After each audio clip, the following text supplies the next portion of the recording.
nous revenons ici avec un peu la polémique que la presse entretient. C'est pour que vous ayez l'information totale et vraie.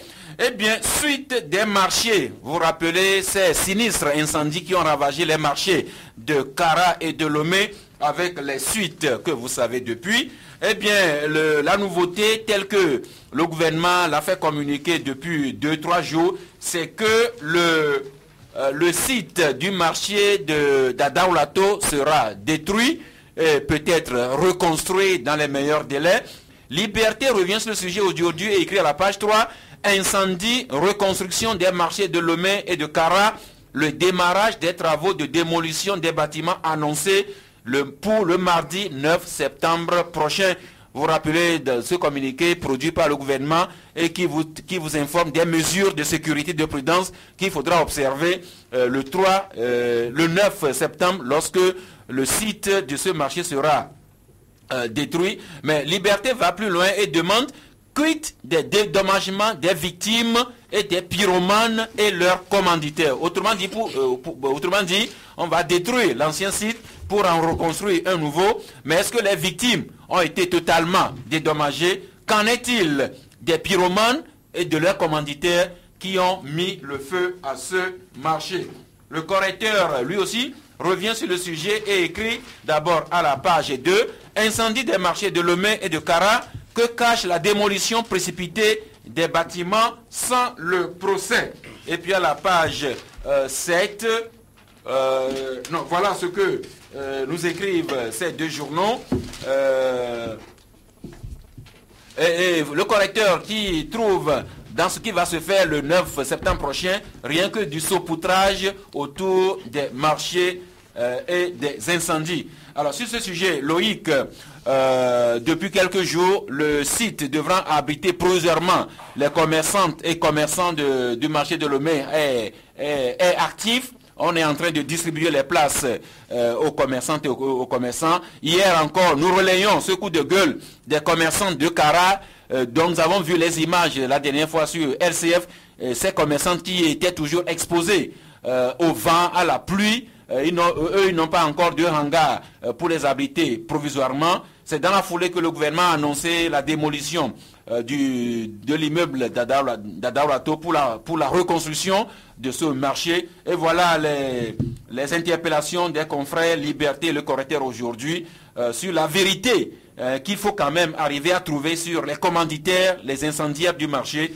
et pourquoi pas la question de dédommagement des victimes. Je crois, Sassigaou, que c'était un communiqué conjoint qui a annoncé la démolition. Et le communiqué conjoint, il y avait 3 ministères. Le ministère de la Sécurité, de l'administration territoriale et puis le ministère des Travaux publics. À ma grande surprise, et c'est là où je peux rejoindre Liberté et correcteur, le ministère de la Justice n'a pas été associé. Quand on sait que le dossier actuel d'incendie est un dossier assez délicat et sensible, qui a fait couler beaucoup d'encre de salive, et dont tous les Togolais attendent l'aboutissement des résultats en tout cas d'un jugement pour faire la lumière sur cette affaire. On veut faire la lumière sur une affaire. L'affaire est encore pendante au niveau de la justice, on veut démolir le bâtiment. C'est vrai, c'est là où je dis quelque part que les gens ne donnent pas le bon conseil qu'il faut, en tout cas aux chefs de l'État ou à ceux qui nous dirigent, ou même aux ministres qui ont pris la décision. Pourquoi vouloir détruire un bâtiment sans que la justice, alors que la justice n'a pas encore faite? Parce que n'oubliez pas qu'au niveau de la justice, c'est quoi? C'est qu'on essaie de nous dire exactement ce qui s'est passé. Et il faudrait, si les commanditaires ou les présumés coupables nous décrivent le jour-là, il faut même les déplacer sur le bâtiment pour qu'ils décrivent comment une reconstitution des faits. Nous l'assistons comment dans ça les s'est films passé policiers. Voilà, quand vous êtes arrivé là, c'est comment vous avez fait. Vous êtes rentré par où? Après c'est par où c'est passé. Mais le bâtiment n'est plus là. Ça veut dire qu'il n'y aura plus de justice. Ça c'est gaou. Donc, à mon humble avis, pour une fois au moins, j'ai dit, il faudrait pas que déjà les gens sont en train de soupçonner, de dire beaucoup de choses sur ce dossier. Alors, qu'on en arrive là, c'est donner raison à ceux qui pensent effectivement que l'État ou ceux qui nous dirigent cachent quelque chose. Autrement dit, Loïc, vous craignez qu'en détruisant le marché, on risquerait de perdre certains indices. Beaucoup d'indices vont être perdus, Sasgaou. Beaucoup vont être perdus et on aura de la peine à reconstruire les faits. Donc, moi, je dis, si tel est que aussi l'État est pressé de vouloir reconstruire pour que ces bonnes femmes regagnent, alors allons vite au procès. Puisqu'on a arrêté des gens. C'est très important, Sasgaou, parce que c'est des choses comme ça que nous faisons après qu'ils nous rattrapent. Oui, Loïc, plutôt Michel. Non, à partir du moment où le gouvernement a pris sur lui la responsabilité de construire de nouveaux sites pour, en tout cas, recaser les femmes, les commerçantes et commerçants, en entendant la démolition de ces marchés brûlés-là. Moi, je ne comprends pas. C'est vrai que les places que les femmes là ont occupées actuellement, c'est des places qui ne sont pas, en tout cas, assez larges. Elles se plaignent de l'insuffisance des places. C'est vrai, mais pour les besoins en tout cas, de la justice, moi, à mon humble, j'aurais voulu qu'on entame le procès avant de démolir ces bâtiments-là. Moi, j'ai tiqué devant la télévision nationale quand j'ai lu, quand j'ai entendu lire ce communiqué-là conjoint des 3 ministres. J'ai dit, mais qu'est-ce qui se passe après tout? Parce que, vous savez, aujourd'hui, il y a des Togolais qui veulent comprendre, qui veulent savoir. Parce que, vous savez que dans cette affaire, il y a pratiquement 2 camps qui se jettent le ballon, la balle, si vous voulez. La balle de l'accusation. De l'accusation. Et à un moment donné, en tout cas, nous, les professionnels des médias, on veut savoir concrètement dans cette affaire qu'est-ce qui s'est passé pour que l'opinion soit située avant de passer, en tout cas, à l'acte. Mais je suis surpris qu'on nous dise qu'on procède à la démolition avant même que, en tout cas, on ne sait même pas. Mais Michel, peut-être que, disons, les services de police et de gendarmerie ont déjà bouclé leurs enquêtes. Ok.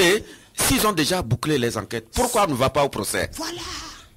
Parce que c'est ça qui permet aux Togolais en tout cas, de savoir qu'est-ce qui se passe par rapport à ce dossier-là. Les gens attendent. Et n'oubliez pas qu'il y a certains qui sont en détention jusqu'à ce jour dans ce dossier-là. Et donc, on ne comprend pas pourquoi on veut démolir ces sites-là alors qu'on n'a pas encore fait le procès. Et au moment où le gouvernement, nous l'avons salué, a fait des efforts pour reloger, pour recaser ces femmes en entendant. En tout cas, ne soyez pas surpris un jour que si jamais il y a procès, que les gens disent qu'à partir du moment où les sites-là ont été, en tout cas, démolis, qu'il n'y a plus d'indices par rapport. En tout cas, je ne comprends pas qu'est-ce qui se passe dans cette affaire. Alors vous, Ambroise, pour rappeler que dans cette affaire d'incendie, comme le disait tantôt Michel, 2 camps se renvoient la balle de l'accusation. Officiellement, et selon les indices recueillis par les services de sécurité, les accusations se portent vers des gens que nous connaissons très bien, qui se recensent dans les rangs du collectif Sauvons le Togo.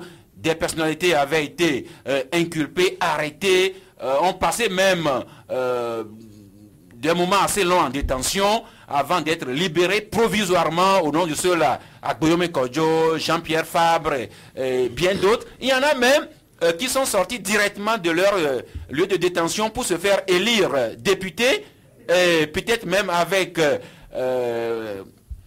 immunité parlementaire. Alors, dans ce tambouillamini, pour emprunter le terme à Lucien Diossou-Mensan, alors, si on détruit aujourd'hui le site d'Adaoulato, est-ce que vous partagez également l'inquiétude qu'on risquerait de perdre des indices qui risquent d'être importants dans la détermination des coupables? Seul un sot et un idiot ne partagerait pas cet avis-là. Je suis entièrement d'avis avec mes 2 confrères.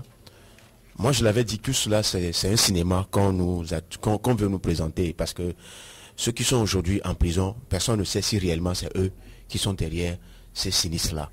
Et c'est un acte grave dans une république, et les auteurs doivent être punis par la rigueur de la loi. Aujourd'hui, moi j'en appelle aux défenseurs des droits de l'homme de s'interposer devant cette décision des 3 ministères ou des 3 ministres de démolir ce bâtiment. Parce que si éventuellement cet acte-là ou cette action-là venait à être posée, toutes les pistes, tous les indices tout va disparaître. Et on vous dira demain que les bâtiments sont déjà détruits. Ceux-là qui viendront en termes de témoins pour pouvoir situer tant, j'ai vu tel monsieur en tel lieu, il n'y aura pas de lieu pour situer l'opinion. Je crois fondamentalement que nos 3 ministres vont trop vite en besogne. La justice n'a pas encore bouclé son travail. Allons au procès et savoir réellement, les Togolais attendent de voir ceux qui sont derrière ce sinistre-là, ce dangereux sinistre-là. Cette entreprise machiavélique-là. Les Togolais veulent savoir. Ils n'ont qu'à sursoir cette histoire de démolition-là. Nous voulons d'abord savoir ceux qui sont derrière ça. Et après, on verra. J'en appelle à la vigilance des défenseurs des droits de l'homme et de s'interposer face à cette décision. Merci Ambroise.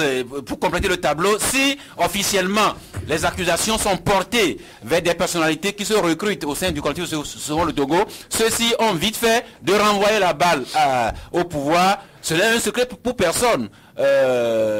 Tous ont dit que c'était plutôt le pouvoir qui avait fait incendier notamment le marché de Lomé, et un certain Abbas Kaboua, inculpé et puis mis en liberté provisoire, a été repris et remis en prison parce qu'il avait déclaré qu'il connaissait des gens des milieux du pouvoir qui avaient incendié. C'est ça qui lui a coûté la prison. Et le samedi dernier, lorsque nous sommes allés rendre visite à Abbas Kaboua dans la prison de Ngontien, il nous a encore réaffirmé qu'il était là-bas comme innocent, que c'était les gens du pouvoir qui avaient effectivement incendié le marché de Daurato. Alors pour clore ce dossier provisoirement, Michel, c'est vrai que c'est une bonne chose que le gouvernement reconstruise rapidement les marchés, mais de grâce qu'on attende que la justice se prononce au cours d'un procès, qu'on sache d'abord qui sont les exécutants, les commanditaires, et après on pourra reloger nos commerçants, n'est-ce pas? Ah oui, parce que je pense qu'à partir du moment où il y a le procès, c'est dans la sérénité que le gouvernement pourra entamer ces travaux-là.